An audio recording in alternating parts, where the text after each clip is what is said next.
Hi friends, welcome to Praveen sir classes. మొదటిసారి మన YouTube ఛానల్ని చూస్తున్న ప్రతి ఒక్క అభ్యర్థి ఇప్పుడే మన ఛానల్ని సబ్స్క్రైబ్ చేయండి. ఈ వీడియో కనుక నచ్చినట్లయితే లైక్ చేయండి. మీ ఫ్రెండ్స్ అందరికీ, పోటీ పరీక్షలకు ప్రిపేర్ అవుతున్న ప్రతి ఒక్క ఆస్పిరెంట్కి ఈ వీడియో లింక్ని షేర్ చేయండి. ఇక ఈరోజు ఆగస్టు 19, 2025 వార్తలు నిలిచిన జాతీయ, అంతర్జాతీయ, రాష్ట్రీయాంశాల గురించి, వార్తలు నిలిచిన వ్యక్తులు, అవార్డులు, పుస్తకాలు, మరి క్రీడా సంబంధిత సమాచారం, ఒక్కొక్క అంశాన్ని వివరంగా తెలుసుకుందాం. అంతకంటే ముందుగా నిన్నటి డైలీ కరెంట్ అఫైర్స్ వీడియోలో అడిగిన ప్రశ్నకి వివరణతో కూడిన సమాధానాన్ని చూద్దాము. సో ఇక్కడ క్వశ్చన్ వచ్చేసి, ఇటీవల వార్తలు నిలిచిన ఒక సూపర్లేటివ్ టాపిక్ పైన అడగడం జరిగింది. మొట్టమొదటి, అతి పెద్ద, అతి చిన్న, అతి పొడవైన, ఇలాంటి ప్రత్యేక పదాలతో కూడిన కరెంట్ అఫైర్స్ని మనం సూపర్లేటివ్స్గా డిస్కస్ చేస్తున్నాము. సో ఇక్కడ ప్రశ్నని మరొకసారి చూడండి. ఆల్రెడీ మనం ఈ టాపిక్ని డిస్కస్ చేయడం జరిగింది. దేశంలోనే తొలిసారి ఏఐ ఆధారిత, అంటే ఆర్టిఫిషియల్ ఇంటెలిజెన్స్ ఆధారిత డ్రోన్ క్లౌడ్ సీడింగ్ ప్రయోగం ఏ రాష్ట్రంలో ప్రారంభమైంది? లొకేషన్ అడిగాను. మరియు క్లౌడ్ సీడింగ్ కోసం ఉపయోగించే రసాయనాలు ఏవి? ఇక్కడ సమాధానం చూద్దాము. సో ఇక్కడ లొకేషన్ వచ్చేసి రాజస్థాన్ రాష్ట్రంలో రీసెంట్గా ఆగస్టు 12 రోజున ఈ ఇనిషియేటివ్ అనేది వార్తల్లోకి వచ్చింది. దేశంలోనే మొట్టమొదటిసారి కృత్రిమ మీద ఆధారంగా డ్రోన్ క్లౌడ్ సీడింగ్ అనేది వార్తల్లోకి వచ్చింది. కామన్గా క్లౌడ్ సీడింగ్ ఉద్దేశం ఏంటి? కృత్రిమ వర్షాన్ని కురిపించడం కోసము. మనం మేఘమదనం ఇలాంటివి వింటూ ఉంటాము. అలా మేఘాలు ఏవైతే ఉంటాయో మేఘాలపైన రసాయనాలను చల్లడం ద్వారా వర్షాన్ని కురిపించడం. అటువంటిది ఇక్కడ ఏంటి? డ్రోన్ ఆధారంగా ఇనిషియేటివ్ అనేది రాజస్థాన్ రాష్ట్రంలో చూడడం జరిగింది. అండ్ అందులో ఉపయోగించే రసాయనాలు సర్వసాధారణంగా కృత్రిమ వర్షాన్ని కురిపించడానికి ఏ రసాయనాలని వినియోగిస్తారు?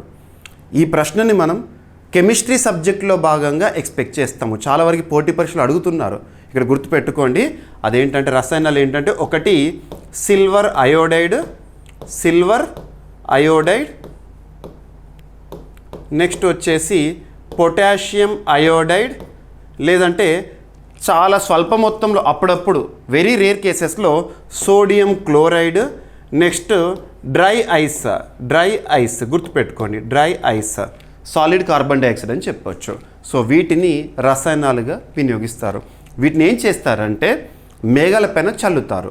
అలా మేఘాలపైన చల్లడానికి విమానాలను వినియోగిస్తూ ఉంటారు సర్వసాధారణంగా. కానీ భారతదేశంలో మొట్టమొదటిసారి డ్రోన్లను ఆధారంగా చేసుకొని క్లౌడ్ సీడింగ్ ఇనిషియేటివ్తో రాజస్థాన్ రాష్ట్రం వార్తల్లోకి వచ్చింది. మరి దీని ద్వారా ఏంటి ప్రయోజనం అంటే, రాజస్థాన్ రాష్ట్రంలో రామ్గఢ్ అని ఒక లేక్ ఉంటుంది. రామ్గఢ్ లేక్ పురాతన సరస్సు, దాన్ని పునరుజ్జీవింపజేయడం కోసము. గుర్తుపెట్టుకోండి, సరిపోతుంది. ఓకేనా? సో ఇలాంటి టాపిక్స్ మనకు కనబడుతున్నప్పుడు ఖచ్చితంగా ఫోకస్ చేయండి. రీసెంట్గా మనం చూస్తే కేంద్రపాలిత ప్రాంతం మరియు భారతదేశ రాజధాని అయిన ఢిల్లీ ప్రభుత్వం ఏం చేసింది అంటే, సో క్లౌడ్ సీడింగ్ ద్వారా కృత్రిమ వర్షాన్ని కురిపించడం కోసం ప్రత్యేకంగా ఐఐటి కాన్పూర్ సాయాన్ని కూడా తీసుకోవడం జరిగింది. ఇటువంటివి. ఓకేనా? సో ఇది దేశంలోనే తొలిసారి ఏఐ ఆధారిత డ్రోన్ క్లౌడ్ సీడింగ్ ప్రయోగం ఏ రాష్ట్రంలో ప్రారంభమైందంటే రాజస్థాన్ రాష్ట్రంలో. ఏ లేక్ పునరుజ్జీవించడం కోసం? ఇక్కడ Ramgarh lake. Next cloud seeding కోసం ఉపయోగించే రసాయనాలు ఏంటి అంటే, ఈ రసాయనాల పేర్లు గుర్తుంచుకోండి. Silver iodide, potassium iodide, very rare కేసెస్లో సోడియం క్లోరైడ్, లేదంటే డ్రై ఐస్, ఇలాంటి రసాయనాలను మేఘాలపైన చల్లడం ద్వారా అక్కడ కండెన్సేషన్ జరుగుతుంది, వర్షం అనేది నమోదవుతుంది. ఇది ఓకేనా? And the dependency on drones is increasing nowadays. The dependency on artificial intelligence is also increasing nowadays. అలా కృత్రిమ మీద డ్రోన్ ఒక అద్భుతమైన కాంబినేషన్గా చెప్పచ్చు ఇక్కడ. రైట్? సో సరిపోతుంది. ఆల్రెడీ మనం ఈ టాపిక్ని డిస్కస్ చేసాము. సో 2025 ఆగస్టు 12 రాజస్థాన్లోని ప్రత్యేకంగా ఇనిషియేటివ్, అదే ఏఐ ఆధారిత drone cloud seeding program. Ramgarh అనే ఒక లేక్ ఏదైతే ఉంటుందో దాన్ని పునరుజ్జీవనం కోసము ఉద్దేశించబడిందంట. ఓకేనా? సరిపోతుంది. ఏఐ ఆధారిత డ్రోన్లు, ఆర్టిఫిషియల్ ఇంటెలిజెన్స్ ఆధారంగా పనిచేసే డ్రోన్లను వినియోగించి క్లౌడ్ సీడింగ్ యాక్టివిటీస్ని చేయడం జరిగింది అక్కడ. రైట్? సరిపోతుంది. సో ఇలాంటి టాపిక్స్ మనము రీసెంట్గా చాలా రాష్ట్రాల్లో కూడా మొట్టమొదటి అనే అంశాలను డిస్కస్ చేస్తున్నాం. ఉదాహరణకి తీసుకుంటే సిక్కిం రాష్ట్రంలో భారతదేశంలోనే మొట్టమొదటి డిజిటల్ నొమాడ్ విలేజ్ అనేది వార్తల్లోకి వచ్చింది. యక్తెన్ అనే ఒక విలేజ్ గురించి చూసాము. సిక్కిం రాష్ట్రం ఇటీవల మొట్టమొదటి అనే అంశాలతో చాలాసార్లు వార్తల్లోకి వచ్చింది. సెబాటికల్ లీవ్స్ని మంజూరు చేస్తూ ఇలా ప్రత్యేకంగా చూడండి. ఓకేనా? సో ఇలా ఇక్కడ రాజస్థాన్. ఇక ఈరోజు ఫస్ట్ టాపిక్ ఎకానమీకి సంబంధించి, అర్థశాస్త్రానికి సంబంధించి. అభ్యర్థులు గుర్తుపెట్టుకోండి, the stats in the economy are not at all static, they are dynamic, they are volatile, ఎప్పుడు మారుతూ ఉంటాయి. అర్థశాస్త్రంలో మనం చూసే గణాంకాలు, ఈరోజు చూసే గణాంకాలు రేపటికి మారుతాయి. రేపటికంటే రేపే కాదు, 6 నెలల్లో లేదా ఏడాదిలో మారుతూ ఉంటాయి. అలా మారుతున్న గణాంకాలు మనం కూడా మన నోట్బుక్లో మార్చుకోవాలి. అండ్ అర్థశాస్త్రాన్ని అర్థం చేసుకుంటూ చదవండి, దాన్ని మించిన అద్భుతమైన సబ్జెక్ట్ వేరే ఉండదు.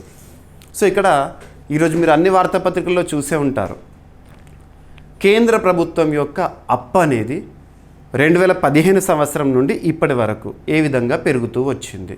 అదంతా కూడా ఈరోజు పేపర్స్లో ఆర్టికల్స్ రూపంలో మనం చూసాము. ప్రస్తుతం పార్లమెంట్ సమావేశాల్లో ప్రశ్నోత్తరాల సమయంలో సమాధానంగా వచ్చింది. ప్రశ్నోత్తరాల సమయంలో సమాధానం ఏదైతే ప్రభుత్వం ఇస్తుందో అది అఫీషియల్ ఇన్ఫర్మేషన్గా భావించండి. మీరు ప్రెస్ ఇన్ఫర్మేషన్ బ్యూరోలో ఇటువంటివి చూస్తూ ఉంటారు, క్వశ్చన్ అవర్లు ఈ క్వశ్చన్ అడిగారు, సమాధానం ఇది అని చెప్పేసి. సో చాలా అథెంటిక్గా చూడండి. ఓకేనా? కేంద్ర ప్రభుత్వం యొక్క అప్పు. ఇక్కడ బేసిక్ థింగ్ ఏంటంటే కొన్ని టర్మ్స్ ఇంపార్టెంట్. అప్పు అనేది తప్పుగా చూడకూడదు. ద పర్పస్, మనం ఆ అప్పును ఏ పర్పస్ కోసమైతే వినియోగిస్తామో అది కన్సిడర్ చేయాలి. ఉదాహరణకి భారతదేశము ఎంతైనా అప్పు తీసుకోండి, ప్రాబ్లం లేదు. మరి ఆ తీసుకున్న అప్పును ఏ విధంగా ఖర్చు చేస్తున్నాం, అప్పుడు ఆ అప్పు తప్ప రైటా అనేది డిసైడ్ అవుతుంది. ఉదాహరణకు చెప్పాలంటే తీసుకున్న అప్పుని ఇన్వెస్ట్మెంట్ పర్పస్లో లేదంటే క్యాపిటల్ ఎక్స్పెండిచర్గా ఖర్చు చేస్తున్నారనుకోండి, అది అద్భుతం. Capital expenditure means that creates assets, ఆస్తులను జనరేట్ చేస్తాయి. అది మూలధన వ్యయం అంటాం. ఒకవేళ తీసుకున్న అప్పును రెవెన్యూ ఎక్స్పెండిచర్ కోసం కనుక తీసుకుంటున్నారు అనుకోండి, అది తప్పే. రెవెన్యూ ఎక్స్పెండిచర్ అంటే ఏంటి? డే టు డే ఎక్స్పెన్సెస్, రోజువారీ ఖర్చుల కోసము అటువంటివి. సో ఎప్పుడైనా కూడా ప్రభుత్వం ఎక్కువగా దేనిపైన ఫోకస్ చేయాలంటే క్యాపిటల్ ఎక్స్పెండిచర్ పైన ఫోకస్ చేయాలి. క్యాపిటల్ ఎక్స్పెండిచర్ అంటే ఈరోజు మనం చేసే ఒక ఇన్వెస్ట్మెంట్గా భావించవచ్చు. మరి ఏ దేశమైనా సరే, ఏ రాష్ట్రమైనా సరే అప్పులపైన ఆధారపడడం అనేది సర్వసాధారణము. ఆ అప్పుని బాహ్య రుణంగా కానీ తీసుకోవచ్చు, లేదా అంతర్గత రుణంగా కానీ తీసుకోవచ్చు. మరి ఇక్కడ గణాంకాలను అబ్జర్వ్ చేస్తే ప్రస్తుతం భారతదేశ ప్రభుత్వం లేదా భారతదేశము 200 లక్షల కోట్ల రూపాయల అప్పుతో ఉందంట. ఇది కాక ఇది పక్కన పెట్టేస్తే రాష్ట్రాల వారి అప్పులు అన్ని రాష్ట్రాలు కలిపితే దాదాపు 81 లక్షల కోట్ల రూపాయల అప్పు ఉందంట. అలా అప్పుల విషయంలో ఏ రాష్ట్రం టాప్లో ఉంది, ఇటువంటివి కూడా ఈ టాపిక్లో మనం చూడాల్సిన అవసరం ఉంది. సో ఇక్కడ అబ్జర్వ్ చేస్తే లోక్సభలో కేంద్ర ఆర్థిక మంత్రి నిర్మలా సీతారామన్ గారు పేర్కొన్న వివరాల ప్రకారము కేంద్ర ప్రభుత్వ అప్పు మొత్తము 200 లక్షల కోట్ల రూపాయలకు చేరుకుందంట. ఇది దేశ జీడిపిలో, జీడిపి అంటే గ్రాస్ డొమెస్టిక్ ప్రోడక్ట్, స్థూల దేశీయోత్పత్తి. That means it is the final value of all the goods and services that are produced within the boundaries of the particular country for the given financial year. ఓకేనా? So ఇది దేశ జీడిపిలో పోలిస్తే 56.1% నిష్పత్తిని సూచిస్తుందంట. అప్పు అంటే భారతదేశం యొక్క అప్పు జీడిపిలో ఇంత నిష్పత్తితో ఉందంట. సో ప్రస్తుత అప్పు స్థాయి ఏంటంటే 200 లక్షల కోట్ల రూపాయలు. జీడిపిలో అప్పు నిష్పత్తి వచ్చేసి జీడిపి మొత్తంలో ఇంత మొత్తం అప్పే ఉందంట, 56.1%. ఇక ప్రభుత్వ ఆదాయంలో వడ్డీ చెల్లింపుల వాటా, ప్రభుత్వానికి వస్తున్న ఆదాయంలో వడ్డీ చెల్లింపుల వాటా ఏ విధంగా ఉందట అంటే 37.32%గా ఉందంట. ఇక 2015-16 ఆర్థిక సంవత్సరంలో అప్పు వచ్చేసి 70.98 లక్షల కోట్ల రూపాయలుగా ఉండేదంట. 10 ఏళ్లలో అప్పు ఏ విధంగా పెరిగిందంటే 181.99% పెరిగిందంట అప్పు. ఓకేనా? అదే సమయంలో జీడిపిలో అప్పు నిష్పత్తి వచ్చేసి అప్పుడు 2015-16 ఫినాన్షియల్ ఇయర్లో 51.5% ఉంటే ప్రస్తుత ఆర్థిక సంవత్సరం వరకు 56.1%కి చేరుకుందంట. గుర్తుపెట్టుకోండి, ఆర్థిక సంవత్సరం ఎప్పుడైనా కూడా ఏప్రిల్ 1తో స్టార్ట్ అవుతుంది, మార్చ్ 31తో ముగుస్తుంది. ఓకేనా? మరిక ఇది కేంద్ర ప్రభుత్వం చేసిన అప్పు వివరాలు. మరి రాష్ట్ర ప్రభుత్వాల అప్పులను కనుక పరిశీలిస్తే 81 లక్షల కోట్ల రూపాయల అప్పు రాష్ట్రాలు చేసినాయి అంట. ఇక కరెక్ట్ ఫిగర్ యాక్యురేట్గా చూడాలంటే 81,54,004 కోట్ల రూపాయల అప్పు. మరి ఇక్కడ అబ్జర్వ్ చేస్తే 2025 మార్చ్ 31 నాటికి గణాంకాలు ఇవి. 2025 మార్చ్ 31 నాటికి అంటే ఇటీవల ముగిసిన ఆర్థిక సంవత్సరం ముగింపు రోజు నాటికి. అత్యధికంగా తమిళనాడు అప్పుల్లో టాప్ ఉందంట. రాష్ట్రాల పరంగా చూస్తే 9.55 లక్షల కోట్ల రూపాయల అప్పు టాప్. ఓకేనా? తర్వాత యూపీ, ఉత్తరప్రదేశ్ 8.57 లక్షల కోట్ల రూపాయల అప్పు. తర్వాత మహారాష్ట్ర 8.12 లక్షల కోట్ల రూపాయల అప్పుతో. ఓకేనా? తర్వాత కర్ణాటకల చూస్తే సరిపోతుంది. ఇక ఈ గణాంకాల్లో భాగంగా 2015 నుండి 2025 మధ్య మొత్తం అప్పు చెల్లింపులు ఏ విధంగా ఉంటున్నాయి. ఓకేనా? అసలు వచ్చేసి 32.61 లక్షల కోట్ల రూపాయలు అసలు చెల్లిస్తున్నారు. వడ్డీ వచ్చేసేసి 85.17 లక్షల కోట్ల రూపాయలు. మొత్తంగా 117.78 లక్షల కోట్ల రూపాయలు చెల్లిస్తున్నారు అంటే 2015 నుండి 2025 మధ్య మొత్తం అప్పుల చెల్లింపులు ఈ విధంగా ఉన్నాయంట. చెల్లిస్తున్న దానిలో ఏ విధంగా ఉన్నాయి. ఓకేనా? ఇక వడ్డీ చెల్లింపుల కోసం ఆదాయంలో వెళ్ళే వాటా ఏ విధంగా మారుతూ వస్తుంది. ఓకేనా? సో భారత ప్రభుత్వ అప్పు వర్గీకరణ ఎలా ఉంటుందంటే ఇంటర్నల్ డెట్ అంతర్గతంగా దేశీయంగా జారీ చేసిన బాండ్లు, రుణాల రూపంలో. అదే బాహ్య అప్పు ఎక్స్టర్నల్ అంటే IMF కానివ్వండి, వరల్డ్ బ్యాంక్ కానివ్వండి, ADB కానివ్వండి, వివిధ దేశాల నుండి కానివ్వండి. ఓకేనా? ఇక FRBM act, physical responsibility and budget management act ప్రకారము కేంద్ర ప్రభుత్వ అప్పు GDP నిష్పత్తి లక్ష్యం ఏంటంటే 40% లోపే ఉంచాలి.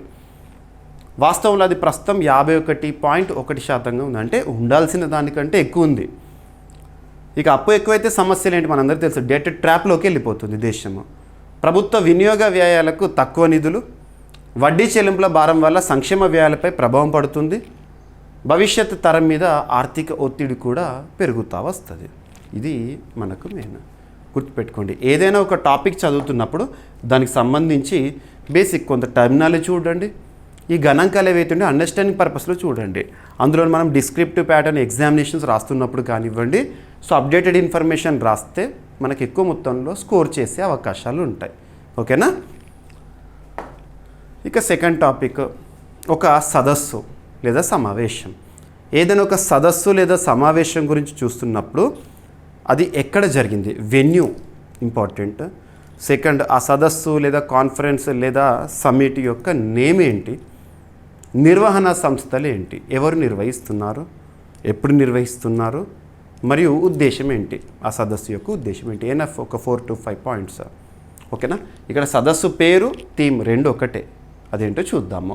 So water ways to wonder, water ways to wonder సదస్సు పేరు. Water ways to wonder unlocking cruise tourism అంటే పర్యాటక రంగానికి సంబంధించిన ఒక సదస్సు. టూరిజం అనే వర్డ్ కీలకము. ఓకేనా? Water ways to wonder unlocking cruise tourism అనే ఒక సదస్సు 18th ఆగస్ట్ నిన్నటి రోజున జరిగింది దేశ ఆర్థిక రాజధాని అయిన ముంబై వేదికగా. ఓకేనా? And event exploring India's cruise potential, భారతదేశంలో క్రూయిజ్ పొటెన్షియల్ గురించి ప్రత్యేకంగా చెప్తున్న ఒక సదస్సుగా చెప్పొచ్చు. మరి ఈ సదస్సుని ఎవరు నిర్వహించడం జరిగింది, ఉద్దేశం ఏంటి? సో నిర్వాహక సంస్థలు ఏంటంటే ఒకటి ముంబై పోర్ట్ అథారిటీ, ఎందుకంటే ముంబై వేదిక జరిగింది కాబట్టి ముంబై పోర్ట్ అథారిటీ వారు. Second, inland waterways authority of India అంటే భారతదేశంలో అంతర్గత జలమార్గాలకు సంబంధించి కీలకమైన సంస్థ. నెక్స్ట్, ఇండియన్ పోర్ట్స్ అసోసియేషన్ వారు నిర్వహించడం జరిగింది. మరి ఏ మంత్రిత్వ శాఖ పరిధిలోని అంశం అంటే ministry of ports, shipping, waterways. ప్రస్తుతం కన్సర్న్ మినిస్టర్గా ఎవరు విధులు నిర్వర్తిస్తున్నారు? సర్బానంద సోనోవాల్ గారు విధులు నిర్వర్తిస్తున్నారు. మరి దీని యొక్క లక్ష్యం ఏంటి అంటే భారతదేశంలోని జలమార్గాల ద్వారా క్రూయిజ్ టూరిజాన్ని ప్రోత్సహించడం అనేది. జలమార్గాలు మన ఇండియాకు ఉన్న అద్భుతమైన పొటెన్షియల్ ఏంటంటే జలమార్గాలు అద్భుతము, ఒకటి సముద్ర మార్గం ఉంది, అంతర్గతంగా నదీ మార్గాలు ఉన్నాయి. అద్భుతం, ట్రాన్స్పోర్ట్ పరంగా కానివ్వండి. ఓకేనా. And at the same time మనకి రోడ్ కనెక్టివిటీ కూడా అద్భుతము. సెకండ్ వచ్చేసి వైమానిక మార్గం కూడా అద్భుతం. అన్నీ ఉన్నాయి మనకి. ఓకేనా. ఇక పోర్ట్ ఇన్ఫ్రాస్ట్రక్చర్ అభివృద్ధి, ఇంటిగ్రేటెడ్ టూరిజం ప్లానింగ్పై చర్చ ఈ సదస్సులో ఉంటుంది. ఇక పబ్లిక్ ప్రైవేట్ భాగస్వామ్యాల ద్వారా పెట్టుబడులను ఆకర్షించడము. ఎక్కడైనా గుర్తుంచుకోండి, ప్రస్తుతం మనము ఏ దేశమైనా కూడా క్యాపిటల్ ఎకానమీ వైపు పరుగులు తీస్తోంది. సో ఎట్టి పరిస్థితుల్లో ప్రైవేట్ ఇన్వెస్ట్మెంట్స్ని పెంచాలి. అందుకే మనం ఎక్కువగా పబ్లిక్ ప్రైవేట్ ఇన్వెస్ట్మెంట్స్ పైన చూస్తూ ఉంటాం. పబ్లిక్ ప్రైవేట్ భాగస్వామ్యం ద్వారా పెట్టుబడులను ఆకర్షించాలి. భారత తీర ప్రాంత నగరాలను అంతర్జాతీయ క్రూయిజ్ హబ్బులుగా తీర్చిదిద్దడం అనేది ఇంపార్టెంట్. రైట్. సో గుర్తుపెట్టుకోండి. సో ఆగస్ట్ 18, 2025 రోజున ఎక్కడ జరిగింది, ఈవెంట్ పేరేంటి, సదస్సు. ఓకేనా. సో ఈవెంట్ పేరు అదే అండ్ దాని యొక్క థీమ్ కూడా అదే. రైట్. సరిపోతుంది. జాతీయ కాన్ఫరెన్స్. ఇక ఏదైనా ఒక టాపిక్ గురించి మనం చూస్తున్నప్పుడు మీరు వార్తాపత్రికల్లో కనిపిస్తున్న ఒక టాపిక్ని న్యూస్గా మాత్రమే చూస్తాం. న్యూస్ పేపర్లో న్యూస్ ఉంటుంది. బట్ మనకు కావాల్సింది న్యూస్ కాదు కదా, మనకు కావాల్సింది కరెంట్ అఫైర్స్. ఆ న్యూస్ని కరెంట్ అఫైర్స్గా మనము చేసుకోవాలి. ఎలా అంటే కన్సర్న్ సబ్జెక్ట్ లింక్ చేసుకోవాలి, దానికి స్టాటిక్ పాయింట్స్ని అడిషన్గా ఇచ్చుకోవాలి. Through current affairs general studies మొత్తాన్ని కూడా కాంక్వర్ చేసేయాలి. జనరల్ స్టడీస్ మొత్తంలో కూడా స్కోరింగ్ పెంచుకోవాలి. ఈ విధంగా మీకు ప్రతిరోజు క్లాస్ అందిస్తున్నాను కదా. సో క్లాసెస్ చూడండి, రోజు మీ కరెంట్ అఫైర్స్ కోణంలో 100% సాధిస్తారు. దాంతోపాటు జనరల్ స్టడీస్లో మ్యాక్సిమం స్కోర్ చేయగలుగుతారు. ఓకేనా. సో సరిపోతుంది. ఇక్కడ అబ్జర్వ్ చేస్తే inland water ways authority of India, భారతదేశంలో అంతర్గత మార్గాలు, జల మార్గాలకు సంబంధించిన కీలకమైన సంస్థ. 1986లో ఏర్పాటైంది. కేంద్ర నౌకాశ్రయ శాఖకు సంబంధించి ministry of ports, shipping, waterways పరిధిలో పనిచేస్తుంది. లక్ష్యం దేశంలోని అంతర్గత జల మార్గాలను అభివృద్ధి చేసి వాణిజ్య, పర్యాటక అవసరాలకు అనువుగా తీర్చిదిద్దడము. ఇక ఇండియన్ పోర్ట్స్ అసోసియేషన్ 1996 ఇయర్లో ఏర్పాటైంది. పోర్ట్ పాలసీ, ఆపరేషన్ల మధ్య సమన్వయము. రైట్. అండ్ ఇంకోటి ఏంటంటే ఇండియా ఈజ్ పెనిన్సులా, భారతదేశం ఒక ద్వీపకల్పము. సో కోస్టల్ స్టేట్స్ మనకి ఎన్ని ఉన్నాయి, 9 ఉన్నాయి. ఆ 9 కూడా గుర్తుపెట్టుకోండి. Coastal states Gujarat, Maharashtra, Goa, Karnataka, Kerala, Tamil Nadu, Andhra Pradesh, Odisha, west Bengal. ఓకేనా. ఇక నెక్స్ట్ ఒక ప్రాంత అభివృద్ధి, ఇది ఎన్వైర్న్మెంట్లో ఇంపార్టెంట్. గల్ఫ్ ఆఫ్ మన్నార్ అనేది వార్తల్లోకి వచ్చింది. ఎగ్జామినేషన్లో అడుగుతారు. గల్ఫ్ ఆఫ్ మన్నార్ ఇటీవల వార్తల్లోకి వచ్చింది. అది ఎక్కడ ఉంది, ఏ 2 దేశాల మధ్యలో ఎక్స్పెక్ట్ చేయొచ్చు అంటే భారత్, శ్రీలంక. గల్ఫ్ ఆఫ్ మన్నార్ ఎందుకు వార్తల్లోకి వచ్చింది? గల్ఫ్ ఆఫ్ మన్నార్ ఈ ప్రాంతం ఉంది కదా, ఈ ప్రాంతంలో పునరుజ్జీవించుకుంటున్న కోరల్ రీఫ్ అంటే పగడపు దీవులు అంటాం కదా. ఈ ప్రాంతంలో వాటి యొక్క పునరుజ్జీవనం అనేది చోటు చేసుకుంటుందంట. ఓకేనా. మంచి విషయము. సో కోరల్ రీఫ్స్ అనేవి లైవ్తో ఉండాలి. సో ఇక్కడ అబ్జర్వ్ చేస్తే తమిళనాడులో గల్ఫ్ ఆఫ్ మన్నార్ సముద్ర ప్రాంతంలో ఉన్న 21 దీవుల పరిధిలో విస్తరించిన కోరల్ రీఫ్స్, సముద్రాల రేణుజంగల్ అంటారు వాటిని. ఓకేనా. పేరుగాంచిన ఏవైతే ఉంటాయో ఇటీవల అద్భుతంగా రివైవ్ అవుతున్నాయి. అంటే వాటి యొక్క లైఫ్ అనేది అద్భుతంగా ఉంటుందని. సముద్ర జీవ వైవిధ్యంలో సుమారు 25% వరకు అవి సహాయపడతాయి కోరల్ రీఫ్స్. సముద్ర జీవ వైవిధ్యంలో అంటే సముద్రంలో చాలా ఆక్వాటిక్ యానిమల్స్, మెరైన్ ఎకోసిస్టమ్ చూస్తాం కదా. మనకు కోరల్ రీఫ్స్ ఎక్కడైతే ఉంటాయో అక్కడ ఎక్కువగా ఫిష్ కానివ్వండి అలాంటివి కనబడుతూ ఉంటాయి. ఈ కోరల్ రీఫ్స్ వల్ల మిగతా జీవులకి అద్భుతమైన వాతావరణ పరిస్థితులు ఉంటాయి అక్కడ వాటర్లో. తీర ప్రాంతాలను క్షయాన్ని రక్షిస్తాయి. ఇక్కడ తీర ప్రాంతం లేదంటే మనం ఏమంటాము, కోస్టల్ ఎరోజన్ని అడ్డుకోవడంలో కోరల్ రీఫ్స్ ఇంపార్టెంట్. మత్స్యకల్పన మరియు పర్యాటకం ద్వారా జీవనోపాధి కలుగజేస్తాయి. కోరల్ రీఫ్స్ ఉన్న ప్రాంతాల్లో పర్యాటకం కూడా అద్భుతంగా ఉంటుంది. మీరు చూడండి, అండమాన్ నికోబార్ కానివ్వండి, లక్షద్వీపులు కానివ్వండి, ఎక్కడైతే పగడపు దిబ్బలు కనబడతాయో అక్కడ ఎక్కువగా మెరైన్ టూరిజం కూడా డెవలప్ అవుతుంది. ఓకేనా. సో కోరల్ రీఫ్స్ పై ఒత్తిళ్ళు ఏముంటున్నాయంటే ఆంథ్రోపోజెనిక్ యాక్టివిటీస్, మానవుడి కోసం చేస్తున్న, తన స్వప్రయోజనాలకు చేస్తున్నవి ఏవైతే ఉంటాయో మెరైన్ ఎకోసిస్టమ్ పైన, పర్యావరణం పైన తీవ్ర ప్రభావాన్ని చూపిస్తున్నాయి. అందులో కోరల్ రీఫ్స్ బ్లీచింగ్ అవ్వడంలో మానవుడే చేస్తున్న కారణాలు. 1960 నుండి 1990 మధ్య కాలంలో కోరల్ మైనింగ్ అనేది జరిగింది. ఎక్కువగా ప్రమాదకరమైన చేపల వేట పద్ధతులు కూడా జరుగుతున్నాయి. దీని ద్వారా కోరల్స్ అన్ని దెబ్బతింటున్నాయి, చచ్చిపోతున్నాయి.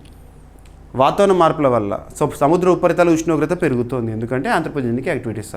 So greenhouse gases emissions పెరగడము, leading to global warming, ultimately climate change that is impacting on the marine ecosystem. ఓకేనా, సరిపోతుంది. సో ఇప్పుడు గల్ఫ్ ఆఫ్ మన్నార్ ప్రాంతంలో కోరల్ రీఫ్స్ ఉంటాయి కదా, ఆ కోరల్ రీఫ్స్ని పునరుజ్జీవింపజేసే చర్యల్లో తమిళనాడు ప్రభుత్వం ఎక్కువగా నిమగ్నమైంది. ఇక్కడ భాగస్వామ్య సంస్థలు ఏంటంటే తమిళనాడు అటవీ శాఖ, SDMRI అంటే సుగంతి దేవదాసన్ మెరైన్ రీసెర్చ్ ఇన్స్టిట్యూట్ వారు ఈ గల్ఫ్ ఆఫ్ మన్నార్ ప్రాంతంలో కోరల్ రీఫ్స్ని మరొకసారి వాటికి ఏంటంటే లైఫ్ ఉండేటట్టుగా చర్యలు తీసుకుంటున్నారు. ఓకేనా, రైట్. ప్రపంచంలోని అతిపెద్ద కోరల్ రీఫ్ రీసెంట్గా మీకు చెప్పాను, నేను చూపించాను కూడా last 3 days back, the great barrier reef ఎక్కడ, ఆస్ట్రేలియా, రైట్. ఇక భారతదేశంలో కోరల్ రీఫ్ ప్రాంతాలు ఎక్కడ అంటే గల్ఫ్ ఆఫ్ మన్నార్, ఇప్పుడు వార్తల్లోకి వచ్చిన తమిళనాడు, నెక్స్ట్ లక్షద్వీపులు లేదా లక్షద్వీప్, అండమాన్ నికోబార్ దీవులు, నెక్స్ట్ గల్ఫ్ ఆఫ్ కచ్. ఓకేనా. So coral bleaching, so coral సంబంధించిన ఒక థ్రెట్ అది. కోరల్ బ్లీచింగ్ అంటే ఏంటంటే జూ యాంటెల్లే అనే శాఖజాతిని కోరల్స్ కోల్పోవడం వల్ల వాటి రంగు మారిపోతుంది. ఓకేనా, సరిపోతుంది. ఇక నెక్స్ట్ రక్షణ రంగానికి సంబంధించి దాదాపు మనం ప్రతిరోజు అట్లీస్ట్ ఒక్క టాపిక్ అయినా వార్తల్లో చూస్తున్నాము. ఇక్కడ అస్సాం రైఫిల్స్ IIT మణిపూర్ మధ్య కుదిరిన ఒక ఒప్పందము రక్షణ రంగానికి సంబంధించి, IIT మణిపూర్.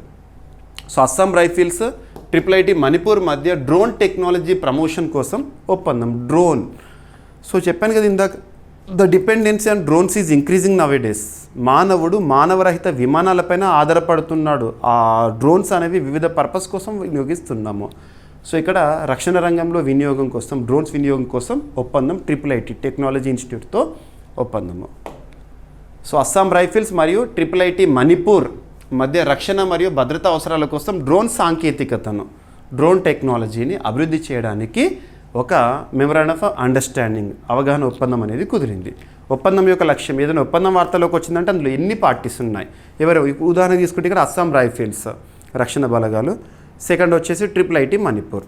ఒప్పందం యొక్క ఉద్దేశం దేనికి సంబంధించింది, డ్రోన్ టెక్నాలజీ అభివృద్ధికి సంబంధించి. సో డ్రోన్ టెక్నాలజీ అభివృద్ధి కోసం రక్షణ అకాడమిక్ భాగస్వామ్యాన్ని బలోపేతం చేయడం కోసము, అందుకోసం ప్రత్యేకంగా కొన్ని కోర్సులను కూడా ప్రారంభిస్తున్నారు. ఎనఫ్. ఓకేనా. సో భారతదేశంలో ఏమంటాం, director general of civil aviation drone రిలేటెడ్గా రెగ్యులేటరీ బాడీగా చెప్పచ్చు, right. Assam rifles, so Assam rifles అనేది 1835లో ఏర్పాటైంది. ప్రధాన కార్యాలయం షిల్లాంగ్ మీన్స్ మేఘాలయలో ఉంది ప్రస్తుతము. వాళ్ళ ఉద్దేశం ఏంటంటే ఉత్తర తూర్పు రాష్ట్రాల్లో అంతర్గత భద్రత, సరిహద్దు పర్యవేక్షణ, ముఖ్యంగా నార్త్ ఈస్టర్న్ స్టేట్స్ ఉంటాయి కదా ఆ ప్రాంతంలో. ఓకేనా. సో IIT మణిపూర్ విషయానికి వస్తే 2015లో ఏర్పాటైంది. ఇక directorate general of civil aviation ministry of civil aviation పరిధిలో పనిచేస్తుంది. ప్రస్తుతం మినిస్ట్రీ ఆఫ్ సివిల్ ఏవియేషన్కి, పౌర విమానయాన మంత్రిత్వ శాఖకి మంత్రిగా మన కింజరపు రామ్మోహన్ నాయుడు గారు విధులు నిర్వర్తిస్తున్నారు. ఓకేనా. నెక్స్ట్ IITకి సంబంధించి ఇటీవల తరచూ వార్తలు నిలుస్తున్న అంశాలపైన అభ్యర్థులు ప్రత్యేక శ్రద్ధను చూపండి. రెగ్యులర్గా రిపీటెడ్గా వార్తలు నిలుస్తున్న అంశాలు లాస్ట్ 6 months ఆర్ 1 yearలో అలాంటి టాపిక్స్లో IITs గురించి మనం చూస్తున్నాం.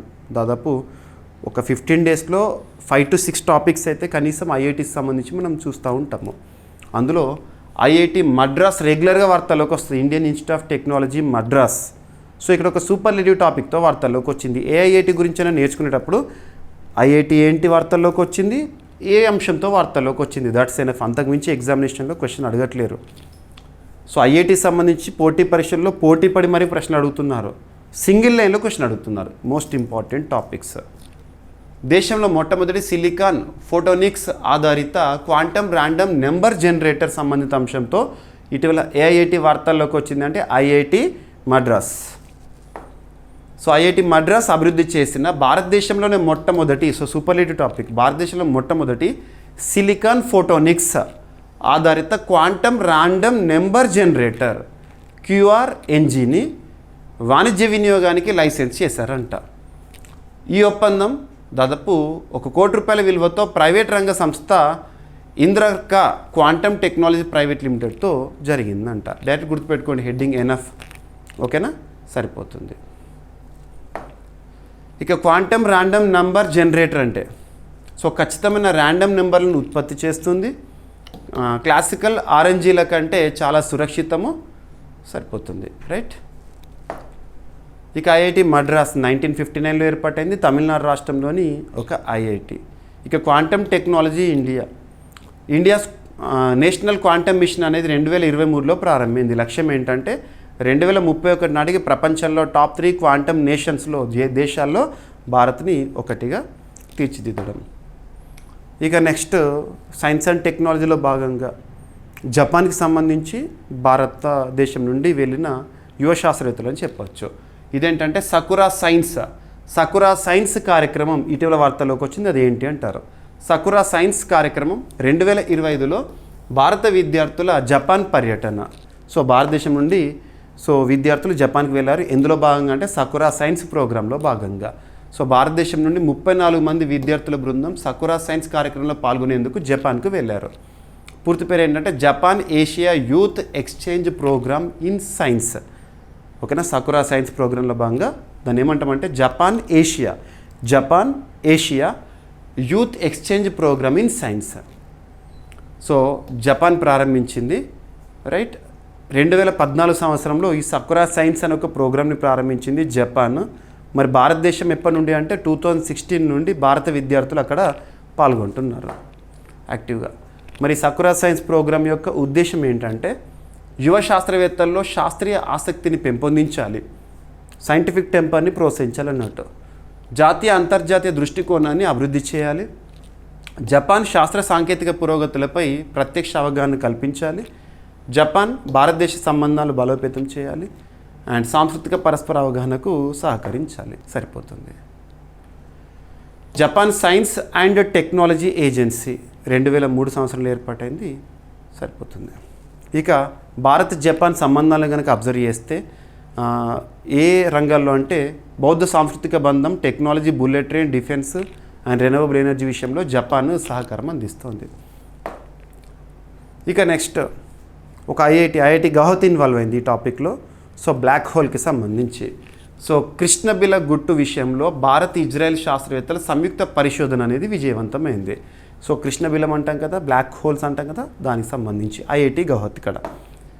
భూమికి 28,000 కాంతి సంవత్సరాల దూరంలోని ఒక కృష్ణబిలం, ఒక బ్లాక్ హోల్ నుంచి వెలువడుతున్న ఎక్స్రే తలుకుల గుట్టును భారత్ మరియు ఇజ్రాయెల్ శాస్త్రవేత్తలు, హెడింగ్ చూడండి, కృష్ణబిలం బ్లాక్ హోల్ విషయంలో భారత్ ఇజ్రాయెల్ శాస్త్రవేత్తల సంయుక్త పరిశోధన విజయవంతమైందంట. రైట్. ఈ పరిశోధనకు ఇస్రో ప్రయోగించిన ఆస్ట్రోసాట్ ఉపగ్రహం కీలకంగా ఉపయోగపడింది. పరిశోధన ముఖ్యాంశాలు ఏంటంటే బ్లాక్ హోల్ నుంచి లేదా కృష్ణబిలం నుంచి వెలువడుతున్న ఎక్స్రే వెలుగులు 2 దశలుగా కనిపించినాయి అంటే వీళ్ళు చేసిన పరిశోధనలో. ఓకేనా. నెక్స్ట్ పరిశోధనలో భాగస్వామ్య సంస్థలు ఏంటంటే ఐఐటి గౌహతి అస్సాం రాష్ట్రంలో ఐఐటి, నెక్స్ట్ ఇస్రోకి సంబంధించి యుఆర్ రావ్ ఉపగ్రహ కేంద్రము అండ్ ఇజ్రాయెల్కి సంబంధించి హైఫా విశ్వవిద్యాలయము. హైఫా అనే పదం కూడా ఇటీవల తరచు వార్తల్లోకి వస్తుంది. హైఫా పోర్ట్ ఇటీవల India, middle east, European corridor అని చెప్పేసి మనం డిస్కస్ చేసినప్పుడు కూడా చెప్పాను హైఫా పోర్ట్ గురించి. ఓకేనా. సరిపోతుంది. ఆస్ట్రోసాట్ ఇప్పటికే మనం చూస్తున్నాం 2015 సంవత్సరంలో మన భారతదేశం ప్రయోగించింది. రైట్. కృష్ణబిలం అంటే ఏంటి అసలు, బ్లాక్ హోల్ అంటే గురుత్వాకర్షణ తీవ్రంగా ఉండి లైట్ కూడా తప్పించుకోలేని ఖగోళ వస్తువు. ఎక్కువగా పొరుగున ఉన్న నక్షత్రాల నుంచి వాయువులను ఆకర్షిస్తుంది కృష్ణబిలము. ఆయువులు వేడి కావడం వల్ల ఎక్స్రే తరంగ దైర్ఘ్యంలో వెలుగులు విడుదల చేస్తుంది. దానిపైన ఇప్పుడు పరిశోధన చేశారు ఇండియా, ఇజ్రాయెల్ శాస్త్రవేత్తలు. ఇక నెక్స్ట్ ఎకానమీకి సంబంధించిన అర్థం చేసుకోవచ్చు, లేదంటే కంపారిటివ్ స్టడీ. ఔషధాలపై చేస్తున్న ఖర్చుల విషయంలో ఎలా ఉంది. ఓకేనా. పేద మధ్య ఆదాయ దేశాల్లో ఔషధాల భారం అనేది తీవ్రమవుతుందంట. పేద దేశాలు, మధ్య ఆదాయ దేశాల్లో ఎక్కువగా ఔషధాల భారం అనేది పెరుగుతుందంట. ఓకేనా. ఎవరు పరిశోధన చేశారు అంటే ఈ గణాంకాలను ఎవరు రిలీజ్ చేశారంటే బ్రౌన్ విశ్వవిద్యాలయం అమెరికాకు సంబంధించింది, మరియు London school of economics and political science. ఓకేనా. ఇక్కడ London school of economics and political science మరియు బ్రౌన్ విశ్వవిద్యాలయం ఈ 2 సంస్థలు చేసిన అధ్యయనము, సర్వే. వాళ్ళ అధ్యయనం ప్రకారం ఏం చెప్తున్నారంటే పేద మరియు మధ్య ఆదాయ దేశాల ప్రజలు, ఏమంటాం డెవలపింగ్ కంట్రీస్ కానివ్వండి, పూర్ కంట్రీస్ కానివ్వండి, ఆ దేశాల ప్రజలు, మరియు అధిక ఆదాయ దేశాల ప్రజలతో పోల్చినప్పుడు ఔషధాల కోసం అధికంగా చెల్లించాల్సిన పరిస్థితిలో ఉన్నారంట. ఎందుకంటే తెలుసు కదా, హైజెనిక్ కండిషన్స్ కానివ్వండి, డెవలప్డ్ కంట్రీస్లో హైజెనిక్ కూడా ఎక్కువగా ఉంటుంది కాబట్టి వాళ్ళకి మెడిసినల్ కూడా ఎక్కువ కాకపోవచ్చు. అదే పేద దేశాలు అనుకోండి, పాపం వాళ్ళకి ఎలా ఉంటుంది చూడండి, వాళ్ళకు శానిటేషన్ కానివ్వండి, లేదా పారిశుద్ధ్య సంబంధాలు కానివ్వండి, వాటర్ కానివ్వండి, అవన్నీ కూడా అందుబాటులో ఉండడం అనేది చాలా రేరు కొన్ని ప్రాంతాల్లో. మరి అలాంటప్పుడు కొన్ని కమ్యూనికబుల్ డిసీజెస్ అటువంటివి కూడా స్ప్రెడ్ అవుతాయి. అటువంటిప్పుడు మెడిసిన్ తీసుకుంటారు కాబట్టి ఖర్చులు ఎక్కువ అవుతున్నాయి. పేద మధ్యాదాయ దేశాల్లో ఔషధాలపై చేస్తున్న ఖర్చులు అనేవి డెవలప్డ్ కంట్రీస్లో చేస్తున్న ఖర్చు కంటే, ఔషధాలపై చేస్తున్న ఖర్చు కంటే ఎక్కువ ఉందని ఈ శాస్త్రవేత్తలు చేసిన అధ్యయనము చెప్తోంది. రైట్. 2022లో 72 దేశాల్లో 550 ఔషధాల ధరలు విశ్లేషించబడ్డాయట వీళ్ళు చేసిన పరిశోధనలో. ధనిక దేశాల్లో ఔషధాల మోతాదుకు ధర అధికమైన వారి ఆదాయంతో పోలిస్తే భారం కూడా తక్కువగా ఉంటుంది. పేద దేశాల్లో స్థానిక కరెన్సీ పరంగా చూస్తే అదే ఔషధాల ధరలు కూడా అత్యధికంగా మారుతాయి. ఇక్కడ చాలా ఉన్నాయి, ఒక దేశానికి సంపాదించే విషయంలో కానివ్వండి, అవన్నీ కూడా. ఓకేనా. సో ఔషధ వినియోగం పరంగా చూస్తే యూరప్ ప్రతి వ్యక్తికి సగటున 634 మోతాదులు డోసెస్ అత్యధికము, ఆగ్నేయాసియాలో 143 డోసెస్ అత్యల్పము. రైట్, సరిపోతుంది. ఇక ఇంకొక పరిశోధన, ఏదైనా సైన్స్ అండ్ టెక్నాలజీ భాగంగా మనం చూస్తున్నామంటే ఏ పరిశోధనతో ఏ శాస్త్రవేత్తలు వార్తల్లోకి వచ్చారు, ఎనఫ్. సో ఇక్కడ ఈకోలై ఆధారిత మెర్క్యూరీ సెన్సార్ అభివృద్ధి అనే అంశం వార్తల్లోకి వచ్చింది. ఈకోలి, ఎస్టెరిషియా కోలి అని చెప్పేసి మనం చూస్తాం కదా, ఆధారిత మెర్క్యూరీ సెన్సార్ అభివృద్ధి. సో గణనీయమైన పురోగతిగా శాస్త్రవేత్తలు ఈకోలై అనే నువ్వు ఏదైతే ఉంటుందో, ఈకోలై అనే జీవాణువు ఉంటుంది కదా, దాన్ని ఉపయోగించి జీవ సంబంధిత మెర్క్యూరీ సెన్సార్ను అభివృద్ధి చేశారు. ఏ శాస్త్రవేత్తలు అభివృద్ధి చేశారట అంటే imperial College London and Zhejiang university శాస్త్రవేత్తలు. గుర్తుపెట్టుకోండి, వాళ్ళు ఒక సెన్సార్ని తయారు చేస్తారు, ఒక బయో సెన్సర్ అని చెప్పొచ్చు, లేదా మెర్క్యూరీ సెన్సర్ అని చెప్పొచ్చు. సో గణనీయమైన పురోగతిగా శాస్త్రవేత్తలు ఈకోలై అనే జీవాణువును ఉపయోగించి జీవ సంబంధిత మెర్క్యూరీ సెన్సార్ని అభివృద్ధి చేశారు. ఇది నీటిలోని విషపూరిత లోహాలు గుర్తించగల సామర్థ్యం కలిగిన ఆవిష్కరణ అంట. డైరెక్ట్ సెంటెన్స్ గుర్తుపెట్టుకోండి, ఎనఫ్. నీటిలోని విషపూరిత లోహాలను గుర్తించగల సామర్థ్యం కలిగిన ఒక జీవ సంబంధిత మెర్క్యూరీ సెన్సార్ను, ఎస్టెరిషియా కోలి ఆధారిత సెన్సార్ను ఏ శాస్త్రవేత్తలు తయారు చేశారు? Imperial College London and Zhejiang University. Right. So sensor లక్ష్యాలు ఏంటంటే తక్కువ ఖర్చుతో కూడిన స్వయం శక్తితో పనిచేసే బయోసెన్సార్ల రూపకల్పన, నీటిలో ఉన్న హానికరమైన లోహాలను, రసాయనాలను తక్షణమే గుర్తించే వ్యవస్థగా చెప్పవచ్చు. ఇక ఎస్టెరిషియా కోలి విషయానికి వస్తే సాధారణంగా మన ఆంత్రాల్లో ఉండే బ్యాక్టీరియా, కొన్ని స్ట్రెయిన్లు హానికరం కాని జీవులు, కానీ కొన్ని మాత్రము చాలా హానికరంగా ఉంటాయి, ప్రమాదకరంగా ఈకోలి పరంగా చూస్తే. ఓకేనా. రైట్. బయోసెన్సర్స్ అంటే ఏంటంటే జీవ కణాలు లేదా జీవ పదార్థాలు ఉపయోగించి వాటి పరిసరాల్లో హానికర పదార్థాలను గుర్తించగల పరికరాలు. ఓకేనా. ఇక నెక్స్ట్, ఒక జీవి అంతరించిపోతుంది. సింపుల్గా చెప్పాలంటే 2100 నాటికి అధిక మొత్తంలో రెయిన్డీర్స్ అంతరించిపోతున్నాయి అంట. ఎక్కువగా టండ్రా ఏరియాలో కనిపించే జీవులు ఇవి. ఓకేనా. సో ఆర్కిటిక్ రెయిన్డీర్ దాన్ని క్యారిబు అని కూడా అంటారు కొన్ని ప్రాంతాల్లో. వాటి జనాభా 2100 నాటికి 80% తగ్గే ప్రమాదం అంట. సో అంతర్జాతీయంగా ఇటీవల నిర్వహించిన అధ్యయనము, ముఖ్యంగా వైల్డ్ లైఫ్ సంబంధించిన అధ్యయనం ప్రకారం ఏంటంటే ఆర్కిటిక్ రెయిన్డీర్ లేదా నార్త్ అమెరికాలో క్యారిబు జనాభా 2100 నాటికి అత్యధికంగా 80% వరకు తగ్గే అవకాశం ఉందంట. ఈ హెచ్చరిక వాతావరణ మార్పుల ప్రభావం వల్ల వెలువడిందంట. క్లైమేట్ చేంజ్ ప్రస్తుతం ప్రపంచాన్ని తీవ్ర ప్రభావానికి గురి చేస్తుంది. వాతావరణ మార్పు ఉదాహరణ తీసుకుంటే ఆంథ్రోపోజెనిక్ యాక్టివిటీసే. మానవుడు తన స్వప్రయోజనాల కోసం వాడడం వల్ల గ్రీన్ హౌస్ గ్యాసెస్ ఎమిషన్స్ పెరుగుతున్నాయి, అవి గ్లోబల్ వార్మింగ్కి లీడ్ అవుతున్నాయి. అంతిమంగా వాతావరణ మార్పు జరుగుతోంది. ఇంపాక్ట్ కాన్సిక్వెన్స్ ఎలా ఉంటుందంటే కొన్ని దీవి దేశాలేమో నీట మునిగిపోతున్నాయి, చిన్న చిన్న దీవి దేశాలు. And at the same time ఉదాహరణ తీసుకుంటే ఇండోనేషియా రాజధాని మునిగిపోతుంది, తువాలు దేశం తుడుచుకు పెట్టుకుపోతుంది. ఇలాంటివన్నీ చూస్తున్నాం.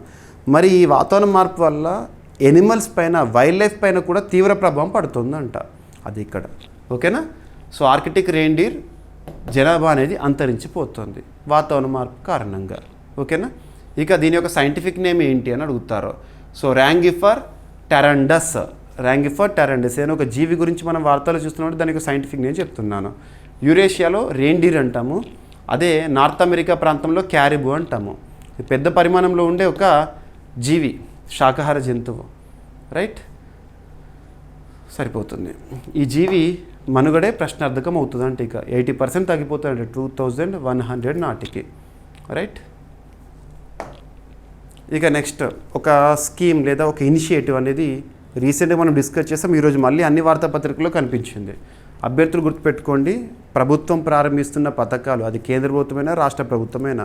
మన రాష్ట్రాలు అయితే ఏమిటంటే ఒక్కొక్క పథకం గురించి డెప్త్గా చూడాలి. అదే వేరే రాష్ట్రాలకు సంబంధించిన ఇనిషియేటివ్ అయితే జాతీయ అంశాలు చూడాలి, వాట్ ఈజ్ వాట్ అని చూస్తే సరిపోతుంది. సో ఇక్కడ అబ్జర్వ్ చేస్తే ఇది ఇంపార్టెంట్. సో ఒక పథకము ప్రధానమంత్రి వికసిత్ భారత్ ఉపాధి యోజన అనేది ప్రారంభమైంది. ఆల్రెడీ ప్రారంభమైంది, ఆగస్టు 1 నుండి మనం చూస్తున్నాము. సో దేశంలో ఉపాధి అవకాశాలను పెంచేందుకు కేంద్ర ప్రభుత్వం ప్రధానమంత్రి వికసిత్ భారత్ ఉపాధి యోజన అనే కొత్త ఉపాధి ప్రోత్సాహక పథకాన్ని ప్రారంభించింది. ఇప్పటికే ఇది 2 ఏళ్ల వ్యవధితో ఆగస్టు 1, 2025 నుండి జూలై 31, 2027 3.5 కోట్లకు పైగా ఉద్యోగాలు కల్పించడం లక్ష్యంగా పెట్టుకుంది. వికసిత్ భారత్ అనే పదం మనం తరచూ చూస్తున్నాం. మన భారతదేశానికి స్వాతంత్రం వచ్చి 2047 నాటికి 100 సంవత్సరాల అద్భుత గడియలు చూడబోతున్నాం. ఆ సంవత్సరం నాటికి మనం కొన్ని నిర్దేశిత లక్ష్యాలు ఉన్నాయి, అందులో ఇది కూడా ఒకటి. ఓకేనా. సో పథకం పేరు ఏంటంటే ప్రధానమంత్రి వికసిత్ భారత్ ఉపాధి యోజన. ప్రారంభించిన తేదీ ఆగస్టు 1, 2025. ఈరోజు మీరు ఈనాడు పేపర్లు చూడవచ్చు, దీని గురించి ఇచ్చారు, అందుకే మళ్ళీ చెప్తున్నాను. నియంత్రణ ఏ మంత్రిత్వ శాఖ ఇక్కడ అడుగుతారు. వికసిత్ భారత్ ఉపాధి యోజన అనేది ఏ మంత్రిత్వ శాఖ పరిధిలో, లేదా వికసిత్ భారత్ రోజ్గార్ యోజన అనేది ఏ మంత్రిత్వ శాఖ పరిధిలో అంటే ministry of labour and employment పరిధిలో. ప్రస్తుతం కన్సర్న్ మినిస్టర్గా మన్సుఖ్ మాండవీయ గారు విధులు నిర్వర్తిస్తున్నారు. ఓకేనా, సరిపోతుంది. ఈ పథకానికి మొత్తం ఎంత నిధులను కేటాయించారంటే 1,00,000 కోట్ల రూపాయలు. యువతకు ఉపాధిని కల్పించాలి 3.5 crore. ఓకేనా. అండ్ ఇంకొకటి, దేశంలోనే అత్యున్నత చట్టమైన రాజ్యాంగంలో ఆదేశిక సూత్రాల్లో భాగంగా ఆర్టికల్ 41లో యువతకి పని హక్కును కల్పించాలనేది కూడా ఉంటుంది, రాజ్యం యొక్క బాధ్యత. లక్ష్యం 2025 ఆగస్టు 1 నుండి 2027 జూలై 31 మధ్య 3.5 కోట్లకు పైగా ఉద్యోగాలు సృష్టించడము, తొలిసారిగా ఉద్యోగం పొందే యువతకు ప్రోత్సాహం ఇవ్వడము. ఓకేనా, రైట్. సో పోర్టల్ కూడా ప్రారంభించారు. ఉద్యోగులు, సంస్థలు ఇద్దరు కూడా రిజిస్టర్ చేసుకునే అవకాశం ఈ పోర్టల్లో అందుబాటులో ఉంటుంది. ఇక నెక్స్ట్, వెస్ట్ బెంగాల్ రాష్ట్ర ప్రభుత్వం ప్రారంభించిన ఒక ఇనిషియేటివ్, ముఖ్యంగా వలస కార్మికులకు సంబంధించి. వెస్ట్ బెంగాల్ రాష్ట్రం నుండి వివిధ రాష్ట్రాలకు వలసగా వెళ్ళి అక్కడ చోటు చేసుకున్న పరిస్థితుల కారణంగా మళ్ళీ స్వరాష్ట్రానికి తిరిగి వచ్చిన వారికి ప్రత్యేకంగా ఆదుకోవడానికి వెస్ట్ బెంగాల్ రాష్ట్ర ప్రభుత్వం, వెస్ట్ బెంగాల్లో ప్రస్తుతం తృణమూల్ కాంగ్రెస్ అధికారంలో ఉంది, మమతా బెనర్జీ ముఖ్యమంత్రిగా ఉన్నారు. ఓకేనా. సో శ్రమశ్రీ అనే ఒక పథకం ఇటీవల వార్తల్లోకి వచ్చింది. ఏ రాష్ట్రానికి సంబంధించి? వెస్ట్ బెంగాల్. ఎవరి కోసం? వలస కార్మికుల శ్రేయస్సు కోసము. సో వెస్ట్ బెంగాల్ ముఖ్యమంత్రి మమతా బెనర్జీ వేరే రాష్ట్రాల్లో వేధింపులు ఎదుర్కొని తిరిగి స్వస్థలానికి వచ్చిన లేదా వలస వచ్చిన కార్మికుల కోసము శ్రమశ్రీ అనే కొత్త పథకాన్ని ప్రారంభించారు. శ్రమశ్రీ. సో ఎవరు? వెస్ట్ బెంగాల్ ముఖ్యమంత్రి గారు ప్రకటన చేశారు. ఇతర రాష్ట్రాల్లో వేధింపులు ఎదుర్కొని తిరిగి వచ్చిన వలస కార్మికుల కోసము లక్ష్యం. సో వలస కార్మికులకు ఆర్థిక భద్రత కల్పించడం అనేది ఉద్దేశము. ఆహార భద్రత కానివ్వండి, ఇవన్నీ కూడా. ఓకేనా. ప్రతి నెల కూడా 5,000 రూపాయల స్టైఫండ్ ఇస్తారంట అలాంటి వారికి. గరిష్టంగా 1 సంవత్సరం పాటు లేదా లబ్ధిదారులకు ఉద్యోగం వచ్చే వరకు, ఉపాధి దొరికేసరికి. రైట్. దాంతోపాటు రాష్ట్రంలో రేషన్ కార్డు అండ్ పబ్లిక్ డిస్ట్రిబ్యూషన్లో భాగంగా అంటే రేషన్ ద్వారా వాళ్ళకి తిండి గింజల్ని పంపడం కానివ్వండి, ఇవన్నీ కూడా చేస్తారంట. రైట్. ఇక నెక్స్ట్, రాష్ట్రీయ అంశాల్లో భాగంగా మన తెలుగు రాష్ట్రాలకు సంబంధించి ఆంధ్రప్రదేశ్ మరియు తెలంగాణ 2 రాష్ట్రాలకు సంబంధించి ప్రతిరోజు కూడా మనం వార్తల్లో చూస్తున్నాము.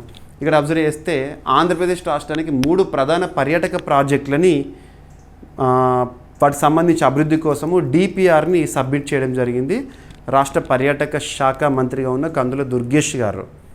ఇక్కడ అబ్జర్వ్ చేస్తే ఇంకొకటి ఏంటంటే లేపాక్షిని యునెస్కో ప్రపంచ వారసత్వ సంపదగా గుర్తించడానికి కేంద్ర ప్రభుత్వం ప్రత్యేకంగా చొరవ తీసుకోండి అని చెప్పేసి మినిస్ట్రీ ఆఫ్ కల్చర్.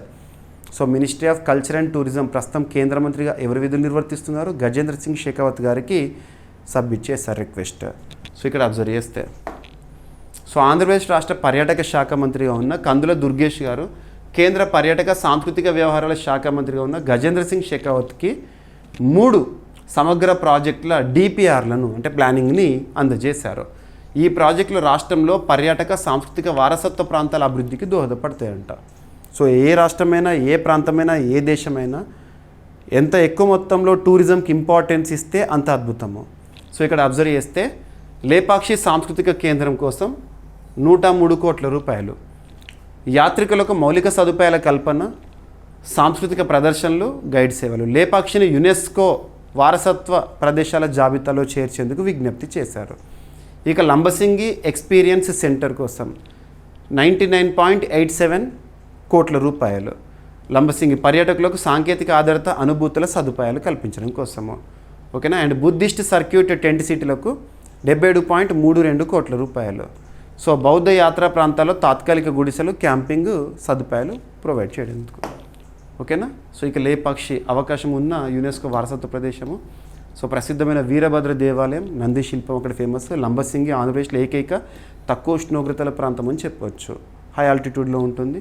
ఆంధ్రప్రదేశ్లో కాశ్మీర్ అని ప్రసిద్ధి పొందింది. బుద్ధ సర్క్యూట్ ఎక్కడంటే అమరావతి, నాగార్జునకొండ వంటి ప్రాచీన బౌద్ధ స్థలాల్లో. ఇక తెలంగాణకు సంబంధించి తెలంగాణలో eco tourism and temple tourism అభివృద్ధి కోసము. సో తెలంగాణలో ఎకో టూరిజం, టెంపుల్ టూరిజం అభివృద్ధికి 310 కోట్ల రూపాయల కేటాయింపు అనేది వార్తల్లోకి వచ్చింది. సో తెలంగాణ రాష్ట్రంలో పర్యాటక రంగాన్ని బలోపేతం చేయడానికి కేంద్ర ప్రభుత్వం ఎకో టూరిజం అంటే పర్యాటక ప్రాంతాల అభివృద్ధి, ఎట్ ద సేమ్ టైం ఆలయ ఆధారిత టూరిజం అంటే టెంపుల్స్ ఉంటాయి కదా, ఆ టెంపుల్ని టూరిజం హబ్గా డెవలప్ చేయడము. అందుకోసం 310 కోట్ల రూపాయలకు పైగా నిధులను మంజూరు చేశారు. ఓకేనా. కేంద్ర పర్యాటక శాఖ మంత్రి అండ్ సాంస్కృతిక శాఖ మంత్రిగా ఉన్న గజేంద్ర సింగ్ షెకావత్ గారు నిన్నటి రోజున లోక్సభలో చెప్పారు. సో ఇక్కడ అబ్జర్వ్ చేస్తే ఆధ్యాత్మిక టూరిజం అభివృద్ధికి అంటే టెంపుల్ టూరిజంకి 171.34 crore రూపీస్ని మంజూరు చేసిందంటే ఇప్పటికే కేంద్రం. ఇవన్నీ కూడా నిన్న లోక్సభ సమావేశంలో ప్రశ్నోత్తరాల సమయంలో చెప్పారు. రామప్ప తెలుగు రాష్ట్రాల్లో మొట్టమొదటి వరల్డ్ హెరిటేజ్ సైట్, తెలుగు రాష్ట్రాల్లో మొట్టమొదటి వరల్డ్ హెరిటేజ్ సైట్ 2021లోనే చూసాము. రామప్ప సస్టైనబుల్ టూరిజం సర్క్యూట్ కోసం 73.74 కోట్ల రూపాయల కేంద్రం ఇప్పటికే మంజూరు చేసింది. And Somasila wellness and spiritual retreat కోసం 68.10 crore రూపీస్ని మంజూరు చేసిందని వివరాలు చెప్పారు. ఇక తెలంగాణలో ఇతర ఆలయ ప్రాజెక్టు టెంపుల్ టూరిజంని డెవలప్ చేయడం పైన కాన్సెప్ట్ చేస్తున్నారట. ఒకటి జోగులాంబ ఆలయం, అలంపూర్ సో శక్తిపీఠము, రామప్ప ములుగు, భద్రాచలము, బల్కంపేట రేణుక ఎల్లమ్మ, బుద్ధవనం నల్గొండ. ఓకేనా. సో సరిపోతుంది. ఇక నెక్స్ట్ వార్తల్లో వ్యక్తులను కనుక పరిశీలిస్తే గోదావరి నది యాజమాన్య బోర్డు కొత్త చైర్పర్సన్గా బీపీ పాండే గారు పదవిని స్వీకరించడం జరిగింది. ఆల్రెడీ మనం ఈ టాపిక్ డిస్కస్ చేసాం గతంలో, లాస్ట్ 15 days బ్యాక్. సో పదవిని స్వీకరిస్తూ వార్తల్లోకి వచ్చారు. సో ఇక్కడ ఏదైనా గుర్తుంచుకోండి, ముఖ్యంగా నదీ జల వివాదాలపైన, అంతర్రాష్ట్ర నదీ జల వివాదాలపైన, ట్రిబ్యునల్స్ పైన క్వశ్చన్స్ వస్తాయి. దేశంలోని అత్యున్నత చట్టమైన రాజ్యాంగంలో ఆర్టికల్ 262 సో ట్రిబ్యునల్ ఏర్పాటు గురించి తెలుపుతుంది, రాష్ట్రపతి కల్పించబడిన అధికారము. నెక్స్ట్ వచ్చేసేసి ఇంటర్స్టేట్ వాటర్ డిస్ప్యూట్స్కి సంబంధించి రిజల్యూషన్ యాక్ట్ 1956, అంతర్రాష్ట్ర నదీ జల వివాదాల పరిష్కార చట్టం 1956 ఇలాంటివి చూడండి. ఓకేనా. సో బీపీ పాండే గారు గోదావరి నది యాజమాన్య బోర్డు కొత్త చైర్మన్గా హైదరాబాద్లోని బోర్డు కార్యాలయంలో నిన్నటి రోజున బాధ్యతలు స్వీకరించారు. సో బాధ్యతల స్వీకరణతో ఓకేనా, రైట్, సరిపోతుంది. ఎవరు సింగిల్ లైన్ గుర్తుపెట్టుకోండి. గతంలో తన స్థానంలో ఈ గోదావరి రివర్ మేనేజ్మెంట్ బోర్డులో ఎవరు ఉండే అంటే ఏకే ప్రధాన్ గారు ఉండే, తన స్థానంలో ఇప్పుడు పాండే గారు.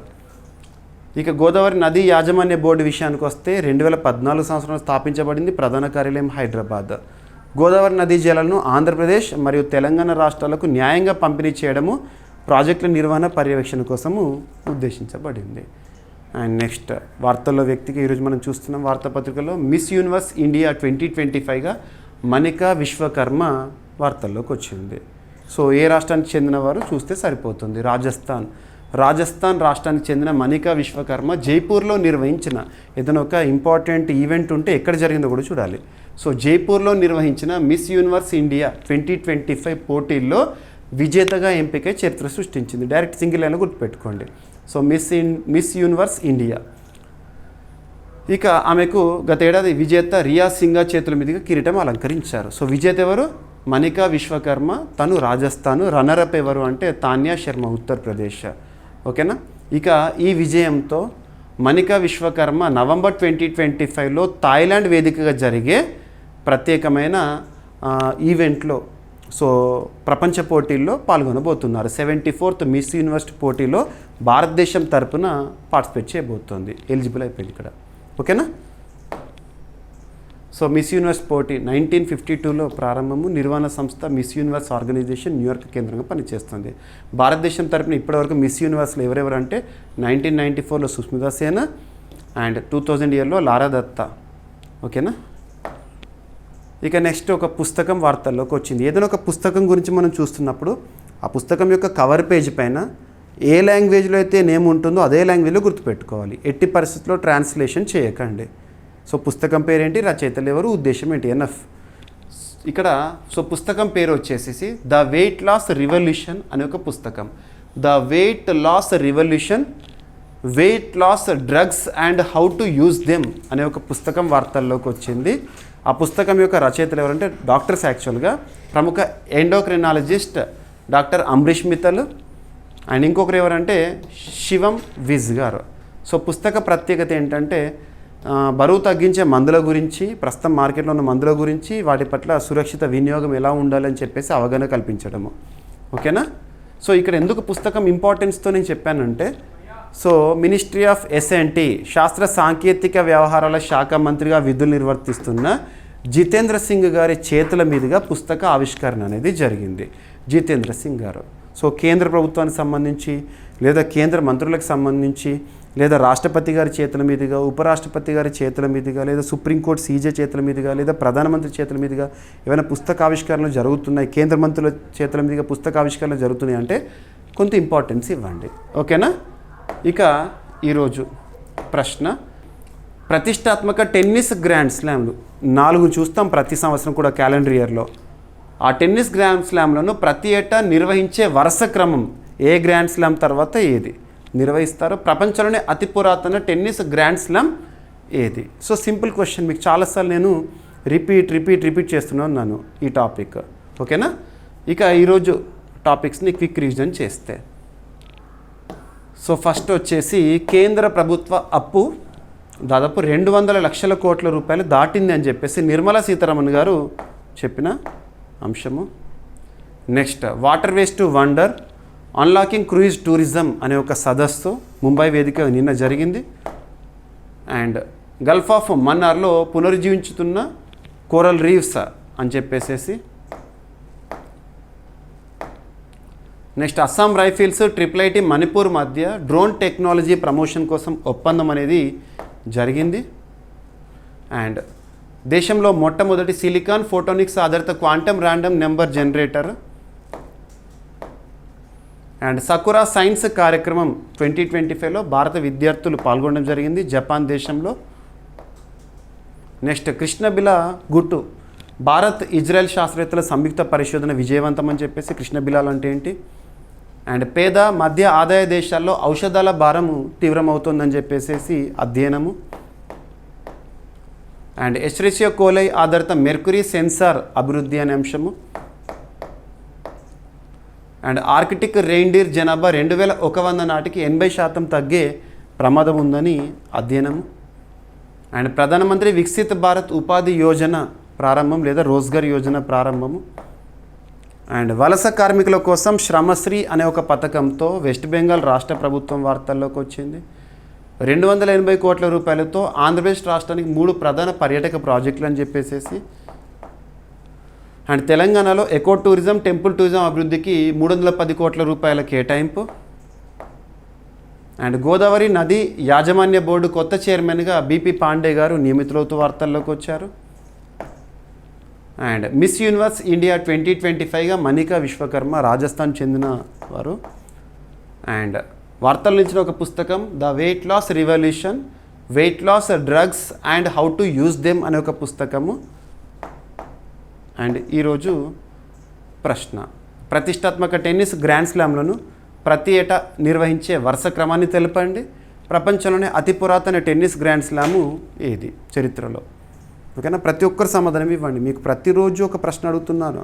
ఎంతటి ఇంపార్టెన్స్ ఉన్న టాపిక్ అంటే రానున్న ఏ పోటీ పరీక్ష అయినా, ఏ స్థాయి పోటీ పరీక్ష అయినా పలానా అంశాల నుండి తప్పనిసరిగా ప్రశ్నలు వస్తాయని వేటినైతే నేను భావిస్తున్నానో వాటినే క్వశ్చన్గా ఇస్తున్నాను. సో వీడియో చూస్తున్న వారు వేలాది మంది అభ్యర్థులు. సో నేను మీ నుండి ఎక్స్పెక్ట్ చేసేది ఏంటంటే ఒక లైక్, మీ సపోర్ట్ ఎంకరేజ్మెంట్ని లైక్ రూపంలో తెలియజేయండి. సో కామెంట్ బాక్స్లో మీ ఫీడ్బ్యాక్ ఇవ్వండి, సమాధానాన్ని ఇవ్వండి. కామెంట్ బాక్స్లో మీ ఫ్రెండ్స్ అందరికీ వీడియో లింక్ని షేర్ చేయండి. అండ్ ప్రతిరోజు చూడండి. సో మ్యాక్సిమం మీకు వార్తలు నిలిచిన ప్రతి ఒక్క టాపిక్ని కూడా కవర్ చేస్తున్నాను, చాలా డెప్త్గా కవర్ చేస్తున్నాను. ఓకేనా, ఏమైనా మిస్లేనియస్ టాపిక్స్ ఉన్నాయనుకోండి, నో నీడ్ టు వర్రీ. రేపటి క్లాస్లో జోడించి డిస్కస్ చేద్దాము. రేపు కలుద్దాం. Thank you.